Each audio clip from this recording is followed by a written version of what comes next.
গতকাল আমার শরীর এতই খারাপ ছিল যে আমি এই সবজিগুলো কেটে বাধ্য হয়ে ফ্রিজে ভরে রেখেছিলাম। কেন আমি আলু পটল ভাজার জন্য আলু কেটে রেখে পেঁয়াজ কাটা ছিল, কিন্তু পেঁয়াজটাও আমি ফ্রিজে রেখে দিই। এখন খুব ভালোভাবে ধুয়ে তুলে নিলাম।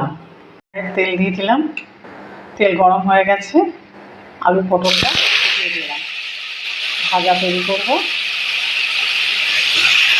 দিলাম পরিমাণ মতো লবণ, এখানে হালকা হলুদ।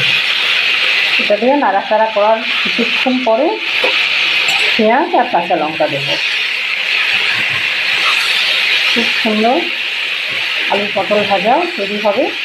এটা রুটি পরোটা সব কিছু দিয়ে খাওয়া যাবে। খুব হালকা আছে আলু পটল ভাজাটা, দারুণভাবে তৈরি হচ্ছে। একটা কাঁচা লঙ্কা আদা ভাঙা করে দিয়েছি, কিছুটা পেঁয়াজ দিয়ে দিলাম। এর উপরে পেঁয়াজ দিয়ে ভাজলে ভাজাটা খুব সুস্বাদু হয়। আবার হালকা আছে, এটা আমি ঢাকা দিয়ে রেখে দেবো। ঢাকা দিয়ে দিলাম। আচ্ছা, একেবারে কাঁচের মতো স্বচ্ছ আলু পটল ভাজা আমার রেডি হয়ে গেছে। এবার রুটি পরোটা দিয়ে আরামসে টিফিন করা হবে।